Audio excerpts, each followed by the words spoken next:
Dramatic times in North Africa, if I may say so, Mohamed. What is your first response to just hearing the news now that Mubarak has stepped down? History is in making, and this is a really very emotional moment. Just a few minutes we heard that one of the worst oppressor and tyrannic regime has fallen. And Mubarak is living. Who was imagined that just a few weeks ago? It was unimaginable. Unimaginable. Would you describe this as a people's revolution?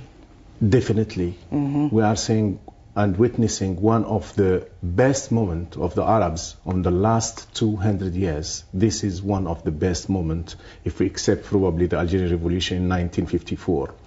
We have never seen, and the Arabs have never been able to do such things to the tyranny on the last 60 years. Right. Well, if I could bring you in, Sheriff, what do you think has been the main catalyst that's giving people such courage to take control of their destiny? What do you see happening in North Africa at this point? I think there has been resentment against the lack of democracy and human rights and development in the region for a long time.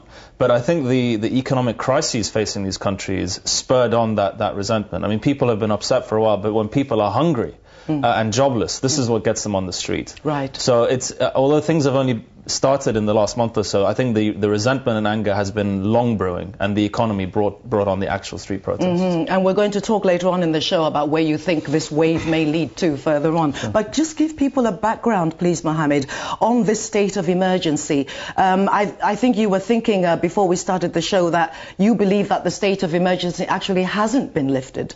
Not at all. It hasn't been. There is a promise that it will be in the near future. We don't know what is the near future. And even when it will be lifted, they are, if like someone is going from the door, coming from the window, they are going to change it to by another law, which is a law against terrorism.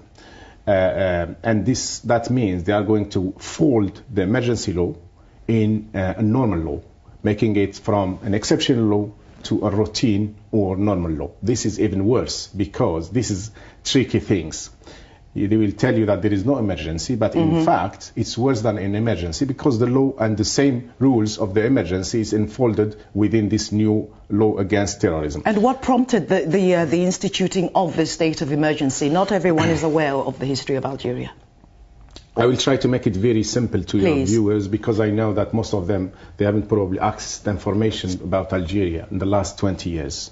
On exactly 19 years ago, the Algerian people chose for the first time in 30 years after the independence and chose 3 parties to run the country in parliamentary election. And the main party who won the election was an Islamist party.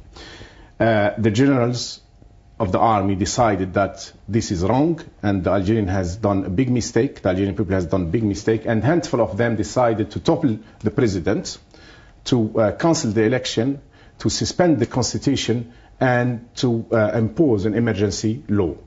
This is even before the events start.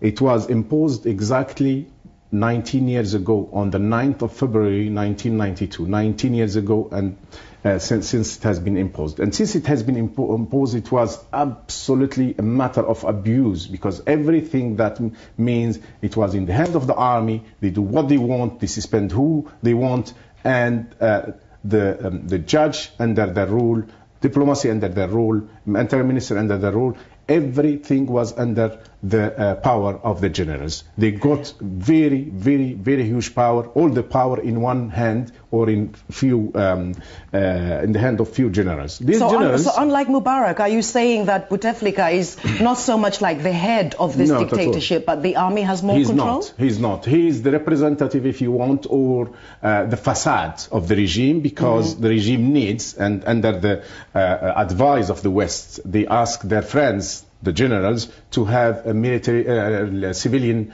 façade, civilian faces, to be able to deal with them. If not, it will be very difficult to sell this to their people, to the Western countries. Therefore, they have decided to bring Bouteflika to the president, although he came from 1962. On 1962, he was a minister. Imagine that on 1962, before Obama was born, Bouteflika was in power. And imagine how many American presidents passed, how many British, and so. Yeah. He was, and he's still in 50 years in power, but he's a facade power. The real power, the heart of the power is in the hand of the DRS, which is the secret services and the chief of staff.